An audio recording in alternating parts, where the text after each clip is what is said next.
नमस्कार, आयन भारत देखना शुरू कर चुके हैं आप। आपके साथ मैं हूं डॉक्टर अर्चना सिंह।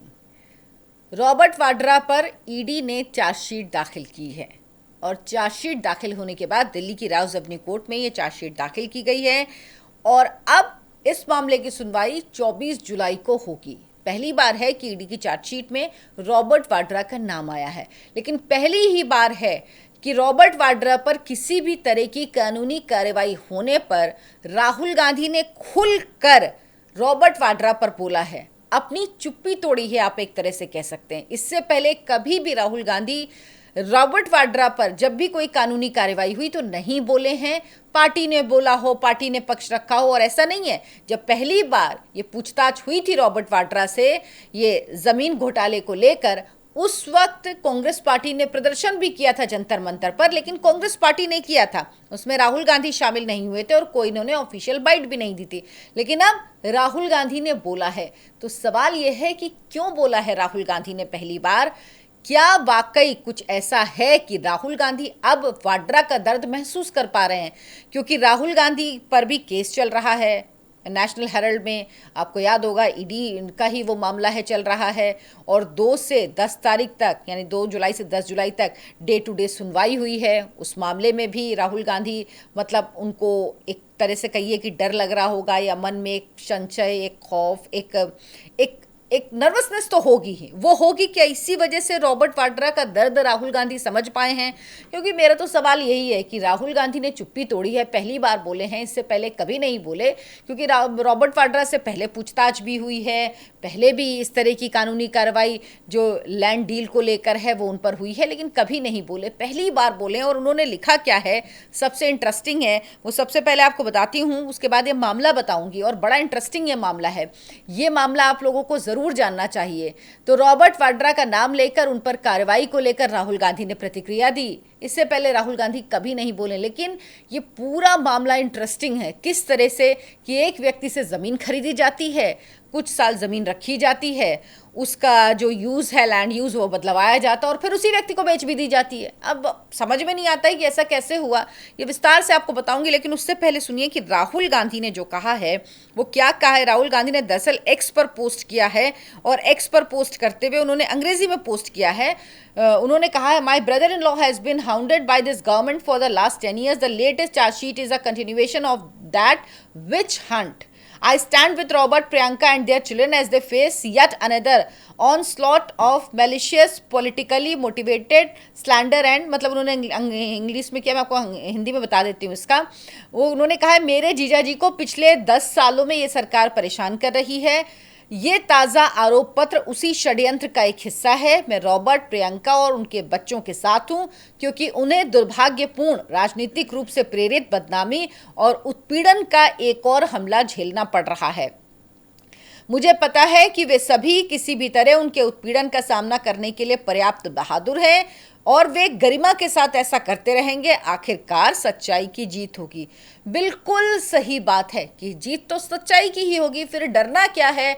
लेकिन इससे पहले रॉबर्ट वाड्रा के शायद दर्द भी यही रहा था, क्योंकि वो तो 2024 के चुनाव के पहले कई बार खुल के कह चुके थे कि वो चुनाव लड़ना चाहते हैं, वो चाहते हैं कि वो सपोर्ट करें। प्रियंका जब चुनाव लड़ रही थी, प्रियंका जब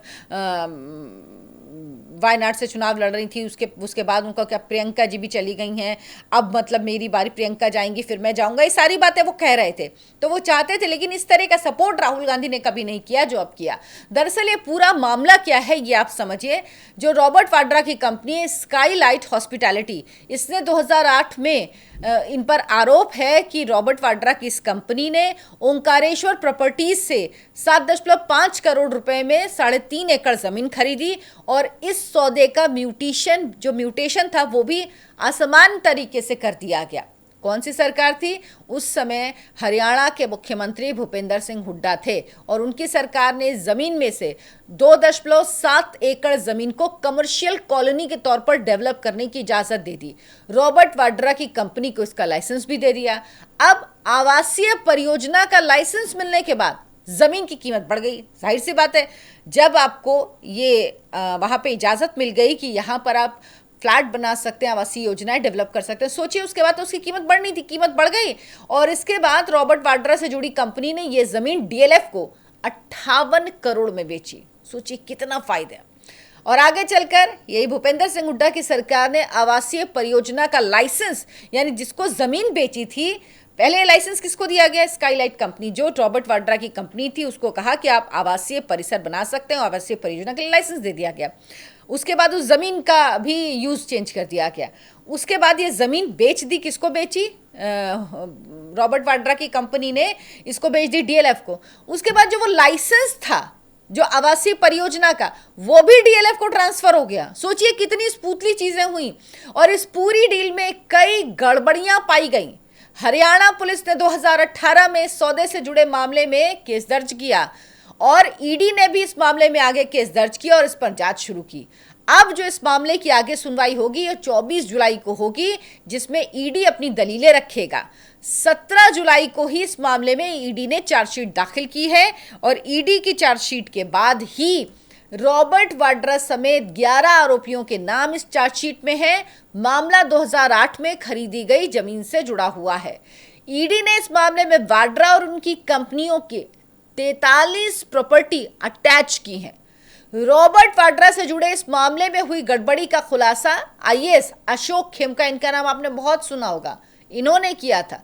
दिसंबर 2023 में ईडी ने इस मामले में यूएई के एक व्यवसायी सीसी थम्पी और ब्रिटेन के हथियार डीलर, जो आर्म्स डीलर थे, संजय भंडारी के रिश्तेदार सुमित चड्डा के खिलाफ भी चार्जशीट दाखिल की थी। चार्जशीट में रॉबर्ट वाड्रा, उनकी पत्नी प्रियंका गांधी वाड्रा का नाम आरोपी के तौर पर नहीं है, लेकिन उनकी जो भूमि खरीद बिक्री का विवरण है उसमें उनका नाम मेंशन किया गया है।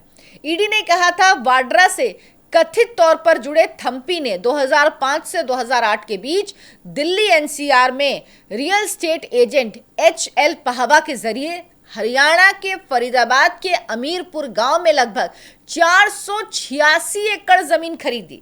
और आरोप पत्र में और क्या है आप सुनेंगे तो आपको समझ में आएगा कि क्या गड़बड़ घोटाला चल रहा है।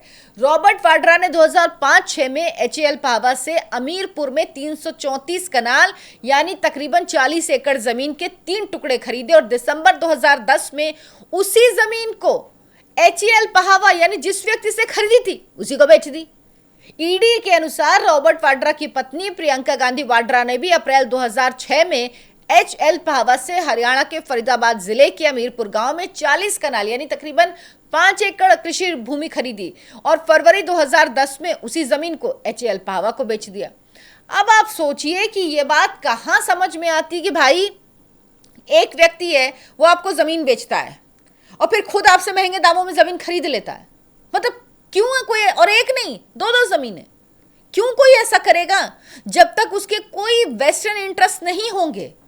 और ये सब कुछ कब हुआ? जब हरियाणा में कांग्रेस की सरकार थी और इसीलिए ये मामला अब ईडी के हाथ में है और अब इस मामले की सुनवाई 24 जुलाई की होगी। यकीन मानिए राहुल गांधी हो, सोनिया गांधी हो या फिर रॉबर्ट वाड्रा, इन सब की मुश्किलें बढ़ेंगी क्योंकि इनके जो मामले हैं ना इसमें बहुत एक होता पर्दादारी, बहुत पर्दादारी भी नहीं की गई है क्योंकि इन लोगों को लगता था इनकी सरकार है, इनकी सरकार रहेगी, इन पे कौन हाथ लगाएगा, इनको कौन पूछ लेगा भाई कि आपने ज़मीन खरीदी 8 करोड़ की और आपने बेच दी, सारा लैंड यूज वगैरह चेंज करा के आपने बेच दी, इसको डीएलएफ को बेच दी। आपने पहावा जी से ज़मीन खरीदी फिर आप 3-4 साल बाद उन्हीं को बेच देते हैं इतनी बढ़ी हुई कीमत के साथ। क्यों भाई? जैसे प्रियंका गांधी की आपको याद होगा पेंटिंग थी, वो पेंटिंग बेचती थी, करोड़ों में पेंटिंग उनकी खरीदता था बड़े बड़े बिजनेसमैन। अब पता नहीं, अब तो कई सालों से नरेंद्र मोदी सरकार के आने के बाद से या तो प्रियंका जी ने पेंटिंग बनानी बंद कर दी है या खरीदने वालों ने खरीदना बंद कर दिया है क्योंकि अब तो कोई पेंटिंग खरीदी नहीं जाती। और मुझे पता नहीं कि जो लोग प्रियंका गांधी की पेंटिंग खरीदते थे वो प्रियंका गांधी का इतनी बड़ी पेंटर हैं कि उनकी पेंटिंग करोड़ों में बिकती थी। पता नहीं, मुझे तो ऐसी कोई जानकारी है नहीं। तो ये सब कुछ चलता था, ये सब सिर्फ पैसा कमाने का जरिया था। और अब इन्हीं पे कार्रवाई होती है तो इनको लगता है कि इन पे गलत कार्रवाई हो रही। राहुल गांधी जो ट्वीट कर रहे हैं बात सही है, सत्य की जीत होगी।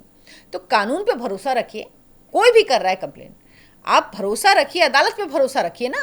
अगर आप सही हैं, आप साफ हैं तो आप निकल के आ जाएंगे, क्या दिक्कत है। नरेंद्र मोदी पर गुजरात के मामलों को लेके इतने आरोप लगे, पूछताछ भी हुई 8 घंटे की, अमित शाह हुआ ना इन सबके संग, फिर क्या हुआ? नहीं कहीं पे हाथ था तो साफ निकले कोर्ट की कार्रवाई से बिल्कुल बेदाग होके। वही आपके साथ भी होगा। कानून पर, अदालत पर तो भरोसा रखिए, सरकारों पर भरोसा मत करिए। कानून अदालत पे भरोसा रखिए, लेकिन आपको तो वो भी तभी होगा जब मेरे हिसाब से चीज़ें होंगी। खैर, अब देखना है कि इस मामले में 24 जुलाई को क्या होता है, आपको क्या लगता है। और दूसरी बात ये लगता है कि बड़ा लंबा मामला चल रहा है, मामले ज़रा जल्दी निपटने चाहिए, इतने लंबे समय तक चलते रहते हैं चलते रहते हैं चलते रहते हैं, ख़त्म ही नहीं होते। भाई हो जो हो करो, ख़त्म करो और आगे बढ़ो। देखना होगा इस मामले में क्या होता है। आपकी क्या राय है, कमेंट करके ज़रूर बताइएगा। वीडियो को लाइक करिए, शेयर कीजिए, हमारे चैनल आयन भारत को सब्सक्राइब कर लीजिए। धन्यवाद, नमस्कार।